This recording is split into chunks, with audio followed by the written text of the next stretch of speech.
अस्सलाम वालेकुम, my name is doctor Ambar Tariq and I am lecturer of DPT at Times Institute Multan. आज हमने neuro rehab subject में पहले हमने सबसे इसमें न्यूरो की असेसमेंट देखी थी कि न्यूरो की असेसमेंट आप किस तरह से करते हैं। कोई पेशेंट आपके साथ न्यूरो की कंडीशन के साथ आता है तो उसमें एग्जामिनेशन प्रॉपर उसकी करते हैं, हिस्ट्री लेते हैं जिसमें टेस्ट एंड मेजर्स आ जाते हैं, सिस्टम रिव्यू आ जाता है, उसकी जनरल हिस्ट्री, उसकी फैमिली हिस्ट्री, उसकी सोशल हिस्ट्री, फिज़िकल साइकोलॉजिकल, ये सारी कल्चरल हिस्ट्री आ जाएगी।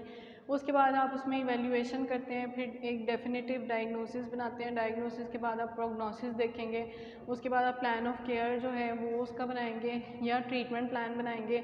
उसके बाद वो उसका डिस्चार्ज प्लानिंग आप किस तरह से करनी है और देन एंड में आपके पास आ जाता है कि उसकी जो ट्रीटमेंट जो है इम्प्लीमेंट करने के बाद क्या क्या रिज़ल्ट आ रहे हैं, तो वो आपके पास ये सारा इसमें असेसमेंट में आ जाएगा। आज हमने जो टॉपिक पढ़ना है वो है introduction to theories of neuro rehabilitation या approaches to therapeutic exercise and activity for neurological and developmental conditions. तो उसमें डिफरेंट टाइप्स हैं या थेरीज़ हैं। पहले हैं आपके पास सेंसरी मोटर अप्रोचेस।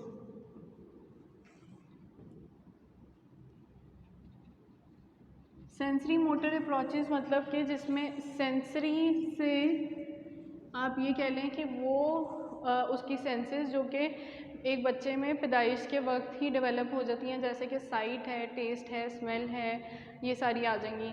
और मोटर में वो फिज़िकल कैपेबिलिटीज़ या एक्शंस आ जाते हैं जो कि उसके throughout the age develop होते रहते हैं। तो इसलिए ये sensory motor approaches physical movements और साथ with the combination of senses sensory motor approaches कहलाती हैं। इसमें आपके पास 4 तरह की आगे आ जाती हैं। फर्स्ट है बोबाद कॉन्सेप्ट,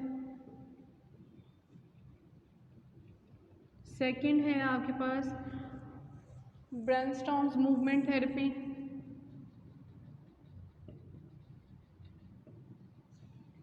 थर्ड है आपके पास रूड कॉन्सेप्ट,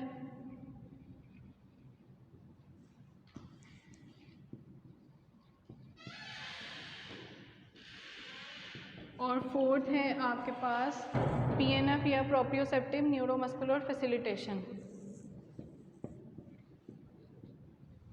तो ये सेंसरी मोटर अप्रोचेस में आ जाती हैं। फिर अगर हम इसकी थेरेटिकल बेसिस को देखें तो जब न्यूरो रिहैब इंट्रोड्यूस की गई थी या डिस्कवर हुई थी तो उसका मॉडल क्या था, उसमें आपके पास क्या लेवल्स थे उसके।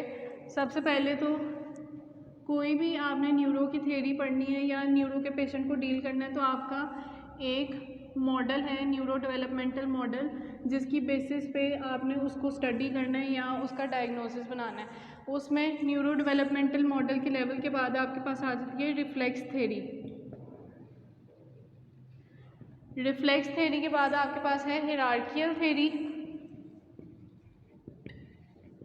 देन आपके पास लास्ट में आ जाएगा सिस्टम अप्रोच, कि आपने उसको सिस्टम वाइज किस तरह से डील करना है।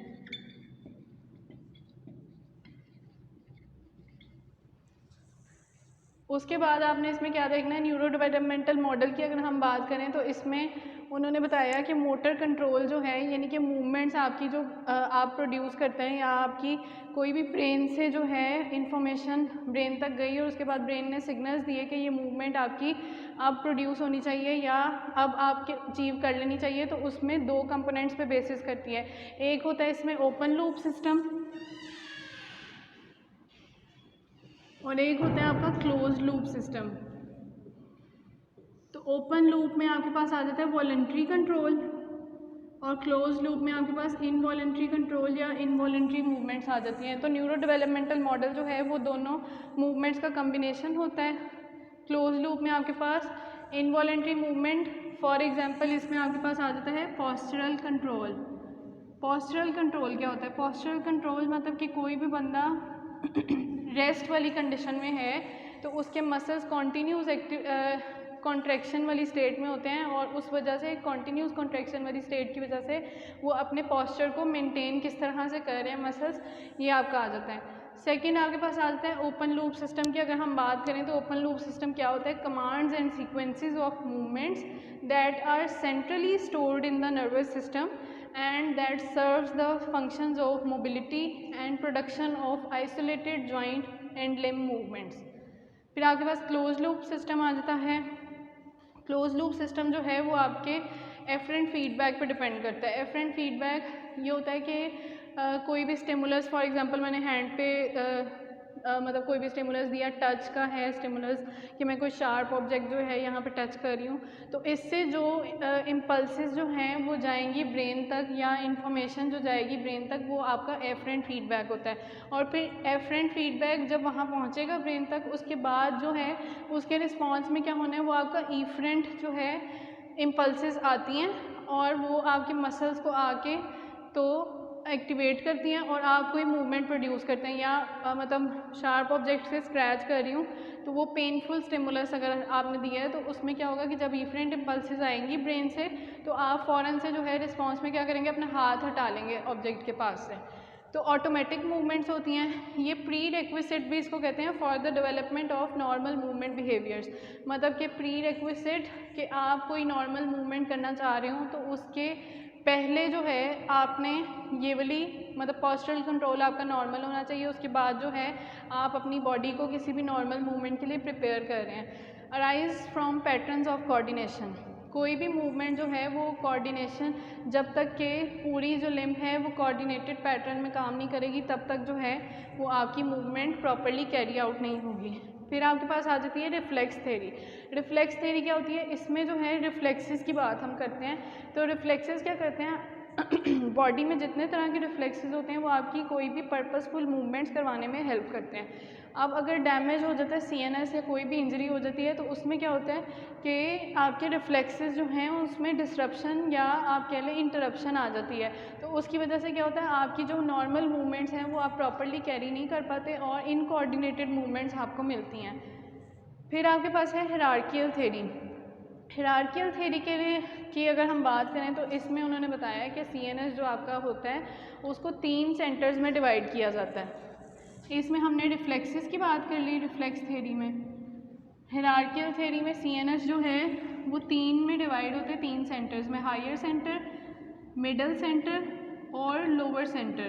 तो उन्होंने कहा है कि ये जो तीनों सेंटर्स होते हैं ये आपस में कोऑर्डिनेशन में काम करते हैं और अगर जो है हायर सेंटर में कोई इंजरी आती है तो क्या होगा कि मिडल और लोअर के फंक्शंस में भी इंटरप्शन आ जाएगी। क्यों? क्योंकि हायर जो है वो सेंटर मिडल और लोअर की फंक्शंस को रेगुलेट करने में हेल्प कर रहा होता है। फिर आपके बाद आ जाती है लास्ट में सिस्टम अप्रोच। सिस्टम अप्रोच में उन्होंने ये कहा है कि स्ट्रिक्टली जो है सीएनएस वो डिसेंडिंग मैनर को फॉलो नहीं करता। डिसेंडिंग मैनर मतलब कि हायर से मिडल, मिडल से लोअर। ज़रूरी नहीं है कि सीएनएस जो है वो ऐसे लेवल्स को कंट्रोल करे कि हायर मिडल को कंट्रोल करे, मिडल लोअर को। ये भी हो सकता है कि हायर डायरेक्टली जो है वो लोअर को सेंटर्स के फंक्शंस को कंट्रोल कर रहा हो, तो इसलिए वो डिसेंडिंग पैटर्न उसमें नहीं फॉलो किया जाता। उसके बाद इसमें आ जाता है म्यूचुअल रिलेशनशिप होता है between the 3 levels of CNS, जिसमें ये होता है कि कमांड, कुछ लेवल्स पे आपको कमांड मिल रही होती है, कुछ लेवल्स पे आपको सबऑर्डिनेट लेवल आप उसको कह सकते हैं, और इस तरह से जो है फंक्शन कोई भी परफॉर्म होता है। फिर अगर हम बात करें फर्स्ट हमारी थ्योरी की तो उसमें आ जाती है बोबार्थ अप्रोच।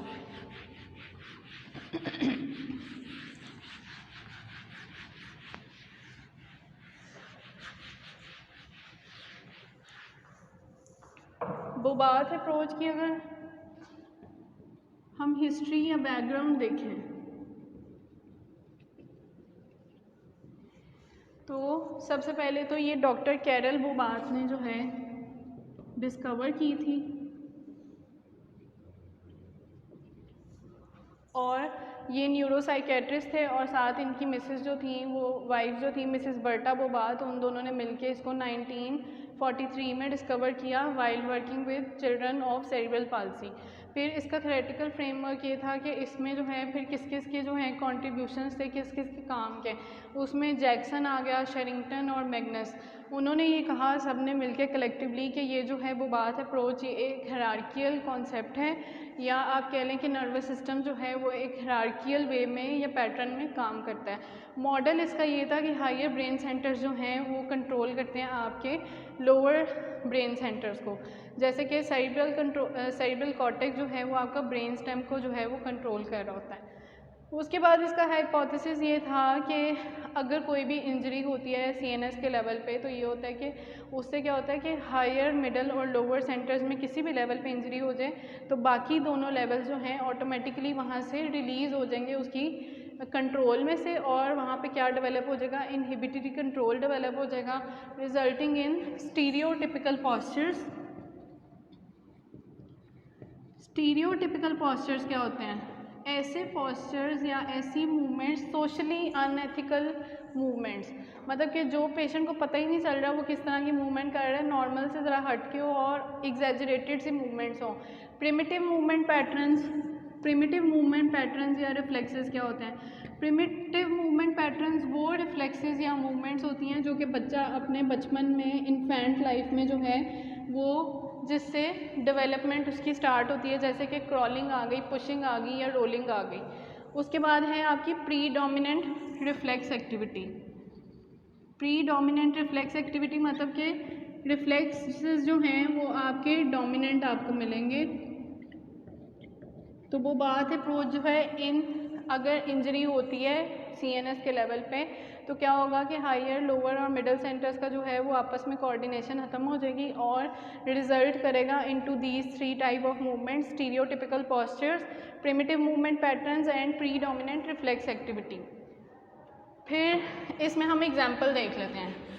अगर आपके पास कोई पेशेंट आया है एडल्ट हेमीप्लीजिया, एडल्ट एज का पेशेंट है और मतलब ओल्ड एज है या मिडल एज है और आपके पास वो आया है हेमीप्लेजिक कंडीशन के साथ, तो क्या होगा कि उसमें क्या करेंगे, सबसे पहले मेन प्रॉब्लम आप देखेंगे, उसके बाद आप मेन या प्राइमरी प्रॉब्लम को देखेंगे, फिर सेकेंडरी प्रॉब्लम देखेंगे,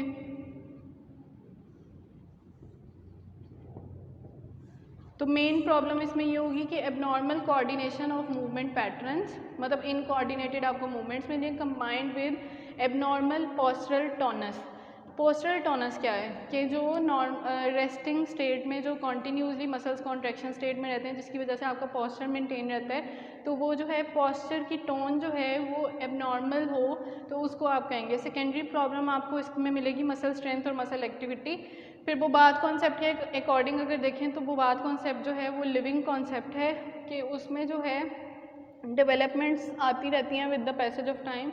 जैसे अगर न्यूरोफिजियोलॉजी की फील्ड में या बायोमैकेनिक्स या डेवलपमेंटल फील्ड में कोई भी जो है आपके पास नया कहते हैं कॉन्सेप्ट आता है तो इसमें भी जो है आपको मज़ीद किसी ना किसी चीज़ की एडिशन करनी पड़ेगी। होलिस्टिक अप्रोच मतलब कि ये पेशेंट को एज अ होल जो है वो देखता है। उसके बाद प्रिंसिपल्स ऑफ ट्रीटमेंट इसमें क्या होंगे, आपने मसल टोन को नॉर्मल करना है, प्रिमिटिव रिफ्लेक्सेस को आपने कंट्रोल या इनहिबिट करना है, फैसिलिटेट करना है आपने नॉर्मल पोस्चरल रिएक्शंस को, और ट्रीटमेंट जो है वो डेवलपमेंटल होना चाहिए। टेक्निक्स इसमें क्या क्या आप यूज़ कर सकते हो, हैंडलिंग कर सकते हैं, पोजिशनिंग कर सकते हैं, हैंडलिंग या positioning, weight bearing over the affected limb, जो अफेक्टेड लिम्ब होगी हेमीप्लेजिक लिम्ब उसमें आप weight bearing activities Aahista Aahista करवाएंगे ताकि ये ना हो कि वो उस लिम्ब को यूज़ करना ही छोड़ दें और डिपेंडेंट हो जाए on the sound limb. Utilize करेंगे उन पोजीशंस को जो कि आपकी अफेक्टेड लिम्स को यूज़ करने में हेल्प कर रही हूँ या यूटिलाइज़ करने में हेल्प कर रही हूँ। Avoidance of sensory input that affect muscle tone. फिर अगर प्रीवियसली हम बात करें तो कंट्रोल ऑफ मूवमेंट का ये कॉन्सेप्ट था कि वो जो है डिपेंड करता है आपका पोस्चरल रिफ्लेक्स मैकेनिज़्म पे। उसमें फॉर एग्जांपल आपके पास एग्जांपल ये आ जाती है कि आप राइटिंग रिएक्शंस और इक्विलिब्रियम रिएक्शंस देखेंगे, writing reactions and equilibrium reactions. तो ये दोनों रिएक्शंस कौन से रिएक्शंस होते हैं, राइटिंग रिएक्शंस जो होते हैं वो आपकी बर्थ के बाद जो है वो डेवलप हो जाते हैं और टिल जो है वो life through out the life जो है वो रहते हैं बॉडी में। ये क्या करते हैं कि आपकी जो बैलेंस है उसको रिस्पॉन्स, मतलब बैलेंस में कोई भी डिस्टर्बेंस आएगी तो उस पर जो है फ़ौरन से रिस्पॉन्स देते हैं और मूवमेंट्स करवाते हैं हेड की ऑन द ट्रंक। इसमें कौन कौन सी मूवमेंट्स आ जाती हैं, आपका हेड कंट्रोल आ जाता है, रोलिंग आ जाती है, सिटिंग आ जाती है, क्रॉलिंग आ जाती है और स्टैंडिंग। इक्विलिब्रियम रिएक्शंस जो होते हैं वो 6 मंथ्स आफ्टर बर्थ जो है वो डेवलप करते हैं और मतलब रिमेनिंग लाइफ तक जो है वो रहते हैं थ्रू आउट। और ये भी इक्विलिब्रियम से आपको पता है ये बैलेंस ही मेंटेन करवा रहे हैं, आपका पोस्चर मेंटेन करवाते हैं और पोस्चरल टोन को मेंटेन करवाने में हेल्प करते हैं। फिर आपके पास आ जाती है एनडीटी अप्रोच या रिकंस्ट्रक्शन ऑफ एनडीटी अप्रोच।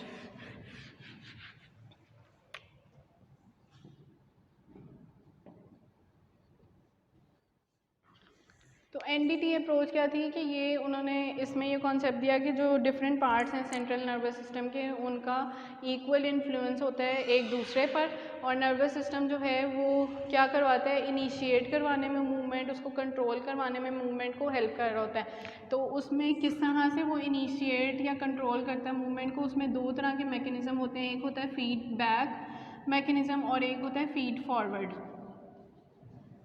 अब फीड फॉरवर्ड मैकेनिज़्म क्या होता है कि फीड फॉरवर्ड में जो है आपने जाके शावर ऑन किया नहाने के लिए और जो है आप मतलब शावर लेकर बाहर आ गए, ये आपका था फीड फॉरवर्ड मैकेनिज़्म। फीडबैक में ये होता है कि आपने खोला शावर और उसमें पानी बहुत ज़्यादा गर्म आ रहा था और आपको इतना गर्म पानी नहीं चाहिए, आप क्या करेंगे उसको पहले एडजस्ट करेंगे पानी के टेम्परेचर को कहीं ना कहीं सेट करके टैप को, और उसके बाद जो है शावर लेंगे, तो ये आपका फीडबैक मैकेनिज़्म आ जाता है। फिर इसमें उन्होंने बताया कि सीएनएस जो है उसमें कैपेबिलिटी होती है न्यूरोप्लास्टिसिटी की। न्यूरोप्लास्टिसिटी क्या होती है, ability of brain to form or reorganise synaptic connections especially in response to learning or any experience or after any injury. फिर है evidence on neuroplasticity. Neuroplasticity can occur on the lean side of cerebral cortex after CVA, cerebral vascular accident, when provided appropriate practice in using involved side. इसमें strategies क्या क्या, आपने हमेशा strategies neuro में इस तरह की यूज़ करनी है जो कि रिकवरी की तरफ लेकर आएँ या आपकी क्वालिटी ऑफ लाइफ को प्रमोट करें, ना कि आप कंपेंसेटरी स्ट्रेटजीज़ को यूज़ करें। उसके बाद टेक्निक्स में क्या क्या होना चाहिए, एक्टिव पार्टिसिपेशन होनी चाहिए पेशेंट की, स्पेसिफिक स्किल ट्रेनिंग होनी चाहिए, स्ट्रेंथनिंग करवा सकते हैं आप, इंटेंस टास्क स्पेसिफिक प्रैक्टिस करवाएंगे और उसमें सेंसरी मोटर एक्सपीरियंस को जो है वो आप प्रमोट करेंगे या कंट्रोल करेंगे, इम्प्रूव करेंगे। वो क्या होता है सेंसरी मोटर एक्सपीरियंस, ये बर्थ से 2 ईयर्स की एज तक जो होता है इन्फेंट्स में होता है, और इसमें क्या होता है कि पेशेंट जो है या बच्चा जो है वो अपनी डेवलप करता है अंडरस्टैंडिंग ऑफ वर्ल्ड या environment through trial and error using their senses and actions. फिर उसके बाद एक और उन्होंने एनडीटी में कॉन्सेप्ट दिया कि आपको मूवमेंट नहीं फील करनी, आपको उसकी मूवमेंट की सेंसेशन को मतलब आइडेंटिफाई करना है और देखना है कि वो मूवमेंट किस तरह से कोऑर्डिनेटेड पैटर्न में एक मतलब कैरी आउट हो रही है। उसके बाद है basic postural and movement patterns are learned. फिर problems in adult patient with stroke, क्या क्या प्रॉब्लम्स हो सकती हैं स्ट्रोक के पेशेंट में, abnormal tone, loss of postural control, abnormal coordination और एबनॉर्मल फंक्शन परफॉर्मेंस। गोल्स क्या क्या होंगे आपके, आपने स्पास्टिसिटी को डिक्रीज़ करना है, एबनॉर्मल कोऑर्डिनेशन को इम्प्रूव करना है, कंट्रोल करना है, आपने इम्प्रूव करना है control of trunk, arm and leg, और जो आपने नॉर्मल फंक्शन को दोबारा से रीस्टोर करना है।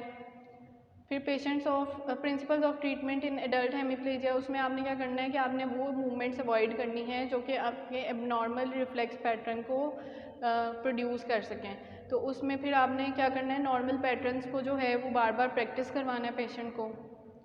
एडल्ट हेमिप्लेजिया में और क्या करवा सकते हैं, आपने री इस्टेब्लिश करनी है, उसकी सिमेट्री को प्रमोट करना है, इंक्रीज़ करना है उसका functional use of sound limb and affected limb both. उसके बाद आपने चेंज करना है उसका क्वालिटी ऑफ मूवमेंट ट्रीटमेंट से, और फंक्शनल परफॉर्मेंस जो है इन्वॉल्व साइड की इम्प्रूव करनी है। फिर आपने इसमें क्या करना है, फंक्शनल आउटकम्स जो हैं वो उन पे जो है प्रायोरिटाइज़ करना है उनको, मोटर कंट्रोल को जो है फोकस करना है, एक्टिव यूज़ को इंक्रीज़ करना है ऑफ अफेक्टेड साइड, फिर provide practice to improve motor performance और उससे मोटर लर्निंग जो है वो इम्प्रूव करनी है, इंटरडिसिप्लिनरी अप्रोच यूज़ करनी है। फिर उसके बाद आपके पास स्टेजेस ऑफ हेमिप्लेजिया और वो बात अप्रोच का कॉन्सेप्ट आ जाता है। उसमें 4 स्टेजेस होती हैं आपके पास। सबसे पहली है इनिशियल फ्लैसिड स्टेज, इसमें ये होता है कि ट्रीटमेंट आपका जो है मेनली फोकस करता है पोजिशनिंग पे और movement in bed to avoid typical postural patterns of hemiplegia.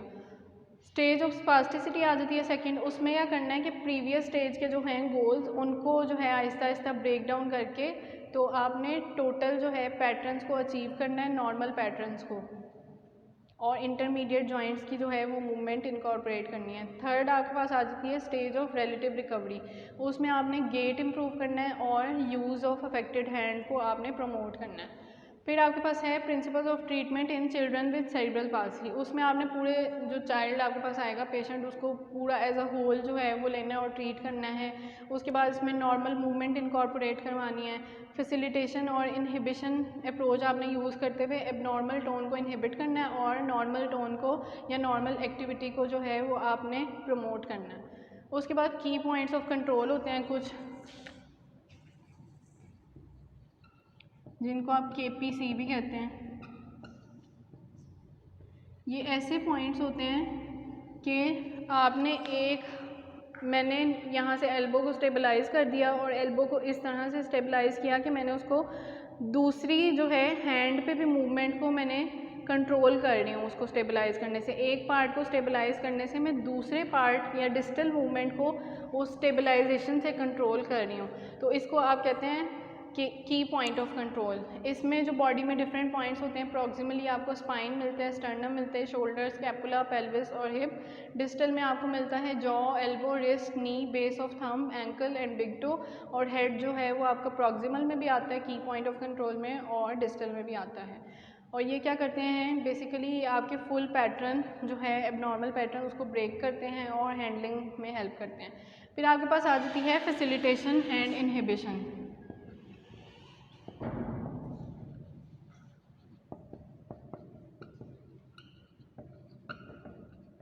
Facilitation मतलब कि आपने कोई एक्टिविटी करवाई तो उसको आप प्रमोट कर रहे हैं, और इनहिबिशन मतलब कि आपने किसी एबनॉर्मल मूवमेंट को कंट्रोल कर दिया या स्टॉप करके आप नॉर्मल मूवमेंट को जो है वो प्रमोट कर रहे हैं, तो वो इनहिबिशन है। उसके बाद व्हाट इज़ हैंडलिंग।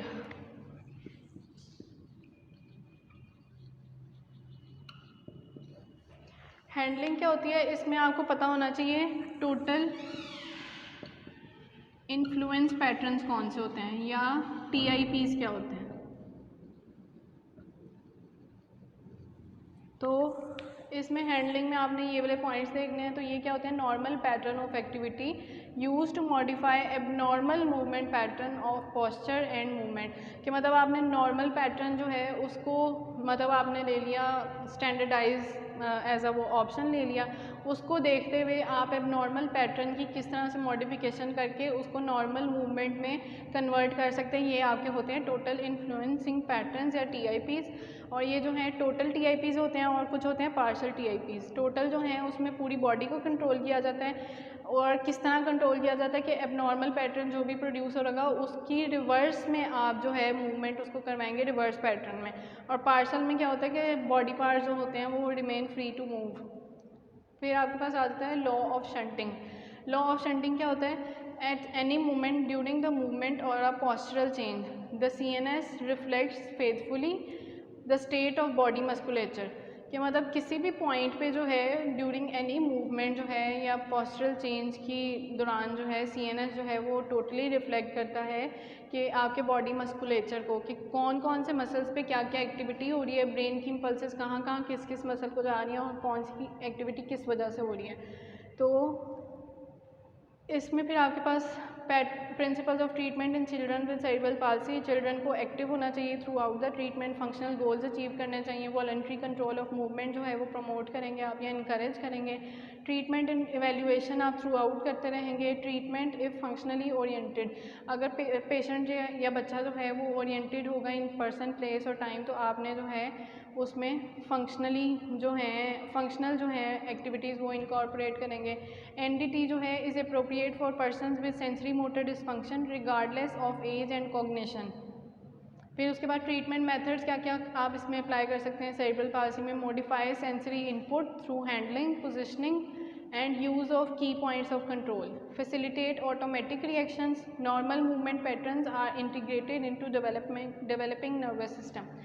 फिर आपके पास आ जाती हैं दो तरह की थेरीज़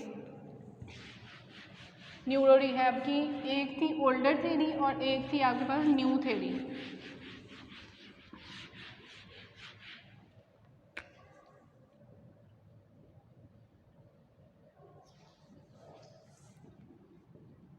एक है न्यू थ्योरी। अब ओल्ड थ्योरी में क्या उन्होंने कॉन्सेप्ट दिया था कि इसमें जो ब्रेन है वो hierarchical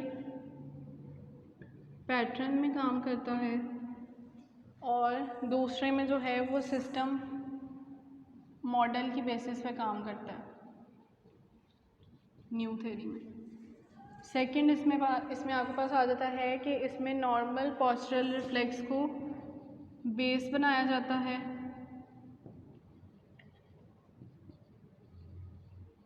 basis for any normal movement. उसके बाद उसमें जो है वो पोस्चरल कंट्रोल जो है वो प्रैक्टिस करवाया जाता है या लर्न करवाया जाता है थ्रू टू मैकेनिज़्म, जिसमें आपके पास feedback and feed forward mechanisms आ जाते हैं।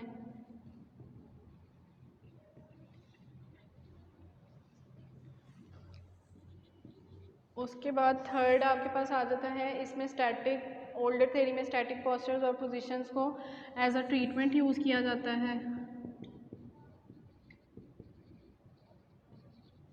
और उसमें जो है क्लाइंट की एक्टिव पार्टिसिपेशन जो है वो रिक्वायर्ड होती है।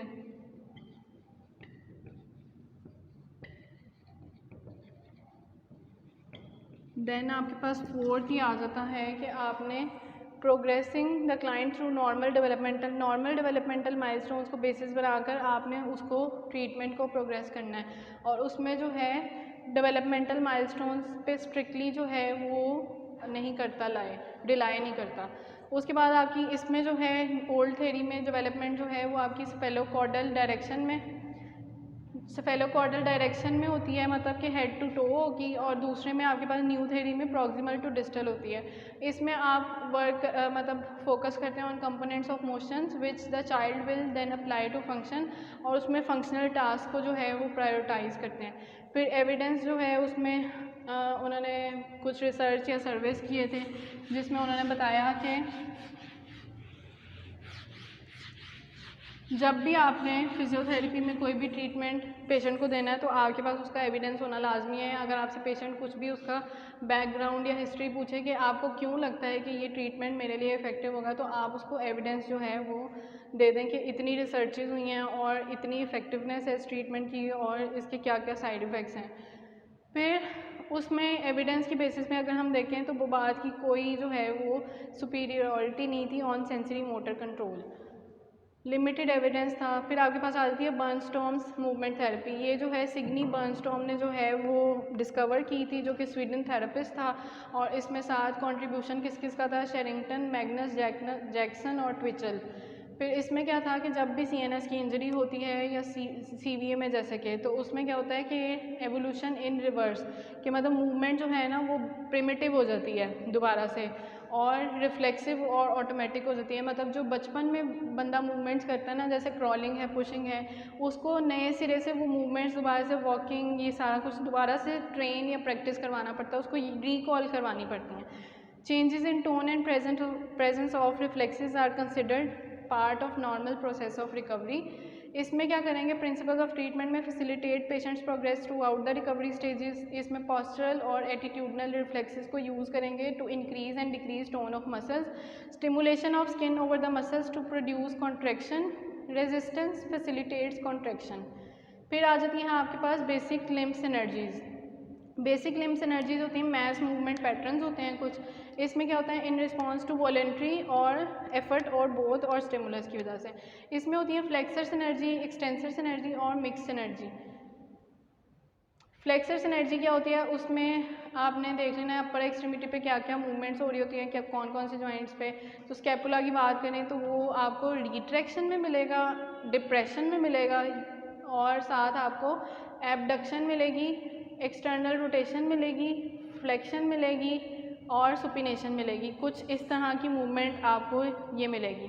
तो ये आपकी फ्लेक्सर्स एनर्जी होती है। एक्सटेंसर्स एनर्जी अपर लिम्ब में इसके ऑपोजिट होगा, स्कैपुला पे आपको प्रोटेक्शन और डिप्रेशन, एडक्शन इंटरनल रोटेशन, और एल्बो पे एक्सटेंशन, फोर आर्म पे प्रोनेशन। इसी तरह लोअर एक्सट्रीमिटी में होती हैं। और मिक्स एनर्जी में स्ट्रॉन्गेस्ट टू वीकेस्ट जो है मूवमेंट्स देखते हैं। फिर टिपिकल हेमिप्लेजिक पॉस्चर आ जाता है जिसमें अपर लिम्ब, ट्रंक और लोअर लिम्ब पे क्या क्या हो रहा है तो वो सारा आप सिंगली इंडिविजुअली देखें, हेड जो है वो लेटरली फ्लेक्स्ड आपको मिलेगा टुवर्ड्स द अफेक्टेड साइड। अगर मेरी ये वाली साइड जो है वो पैरालाइज्ड है तो मेरा जो है हेड वो इसी साइड पे फ्लेक्स मिलेगा लेटरली आपको। अपर लिम्ब में स्कैपुला जो है वो डिप्रेस्ड या रिट्रैक्टेड, शोल्डर जो है एडक्टेड और इंटरनल रोटेटेड मिलेगा, एल्बो है flexed, forearm pronated, wrist flexed, ulnarly deviation मिलेगी आपको, फिंगर्स फ्लेक्स्ड, ट्रंक जो है उसमें lateral flexion towards the affected side, और लोअर लिम्ब में जो पेल्विस है पोस्टीरियरली एलिवेटेड, रिट्रैक्टेड, हिप पे internal rotation, adduction, extended, knee extended, ankle plantar flexed, inverted, supinated और टोज फ्लेक्स्ड। फिर आपके पास आ जाते हैं एटीट्यूडनल एंड पोस्चरल रिफ्लेक्सेस। उसमें होते हैं tonic neck reflexes, symmetrical and asymmetrical. Symmetrical में ये होता है कि जब आपने बच्चे को जो है आपने बिठाया और आप उसकी फोर्स्ड या पैसिवली जो है वो नेक फ्लेक्शन में करेंगे तो उसकी जो अपर बॉडी है वो अपर एक्सट्रीमिटी वो फ्लेक्शन में चली जाएगी और लोअर एक्सट्रीमिटी एक्सटेंशन में चली जाएगी।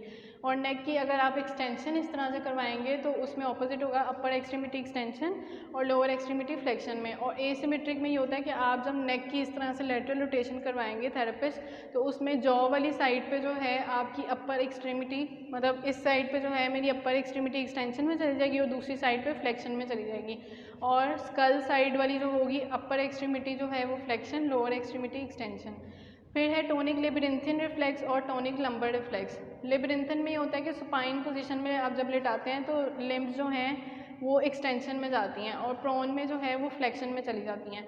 टोनिक लंबर रिफ्लेक्स में क्या होता है, ट्रंक की रोटेशन अगर आप राइट साइड पे करवाते हैं तो फ्लेक्सर टोन इंक्रीज होती है और टुवर्ड्स राइट साइड, और लेफ़्ट साइड पे जो है और इंक्रीज एक्सटेंसर टोन जो होती है वो अपर एक्सट्रीमिटी लेफ्ट में और राइट लोअर एक्सट्रीमिटी में। फिर है एसोसिएटेड रिएक्शंस।